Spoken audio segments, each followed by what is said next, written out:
Dnipro में रूस के ड्रोन्स मार गिराने का दावा किया गया है। यूक्रेन की टेरिटोरियल फोर्स ने रूसी ड्रोन मार गिराया है। एंटी ड्रोन गन के जरिए रूसी ड्रोन को तबाह किया गया है। यूक्रेन की आर्म्ड ब्लॉक का यह दावा है।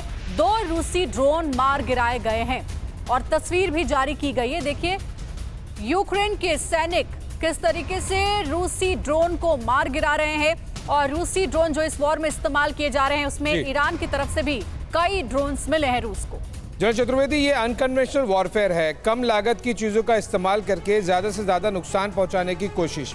क्या इस वजह से वॉर और लंबा खिंच रहा है कि आप सस्ते हथियारों का, सस्ते प्लेटफॉर्म्स का इस्तेमाल कीजिए, बड़े बड़े फाइटर जेट्स, बड़े बड़े हेलीकॉप्टर, बड़े बड़े टैंक्स जरूरत नहीं पड़ रही है, केवल कुछ ही जगहों पर हमें दिखाई दे रहा है। ड्रोन का इस्तेमाल क्या यूक्रेन के लिए एक बड़ा एडवांटेज साबित हो रहा है? उन्हें बाकी वर्ल्ड से भी, स्पेसिफिकली टर्की की तरफ से भी ड्रोन मिल रहे हैं।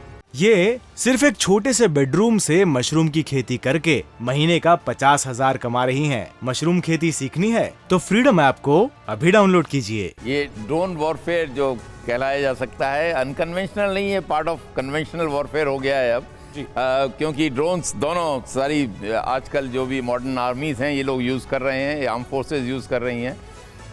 ये जो हमने देखे हैं ये बेसिकली पिन पॉइंट टारगेट के लिए यूज़ होते हैं जी। कभी कभी सर्वेलेंस के लिए, इंटेलिजेंस गैदरिंग के लिए भी इनको यूटिलाइज किया जा सकता है। बेसिक एम ड्रोन का सस्ते तो काफ़ी ये महंगे भी होते हैं क्योंकि इनके ऊपर जो वेपन सिस्टम है और सर्वेलेंस सिस्टम है काफ़ी महंगा होता है।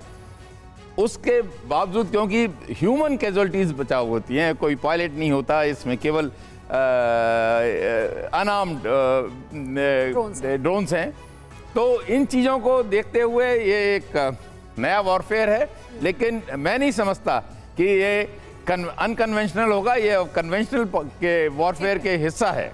ठीक है प्रोफेसर सतीश, आपको याद होगा एलन मस्क ने भी ड्रोन वॉर को लेकर के ट्वीट किया था और बताया था कि ये जो युद्ध हम इस वक्त देख रहे हैं ये ड्रोन के जरिए लड़ा जा रहा वॉर है। लेकिन बड़ी बात यह है कि रूस भी ड्रोन का इस्तेमाल कर रहा है। यूक्रेन भी अब ड्रोन को ले आया है इस जंग में रूस को पटखनी देने के लिए, लेकिन ड्रोन भी काम नहीं आ रहे हैं, जीत और हार तय नहीं हो पा रही है। बिल्कुल जनरल साहब ने सही कहा कि हम इसे एक्सटेंशन ऑफ कन्वेंशनल वॉरफेयर ही मानेंगे।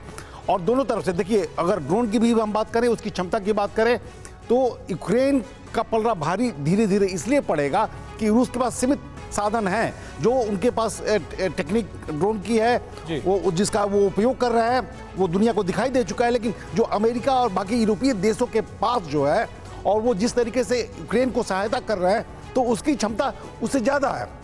ठीक है, उसमें भी उसका पलड़ा भारी होगा। लेकिन एक बात तो तय है, चाहे कन्वेंशनल कहिए, अनकन्वेंशनल कहिए, इस वॉर ने ड्रोन की इंपॉर्टेंस बता दी है कि ड्रोन कितने ज्यादा एक इंटीग्रल पार्ट बन गए हैं हर आर्मी के लिए, और शायद इसीलिए इस पर ज्यादा जोर भी दिख रहा है हर देश का, भारत का भी दिख रहा है। ये सिर्फ एक छोटे से बेडरूम से मशरूम की खेती करके महीने का 50,000 कमा रही हैं। मशरूम खेती सीखनी है तो फ्रीडम ऐप को अभी डाउनलोड कीजिए।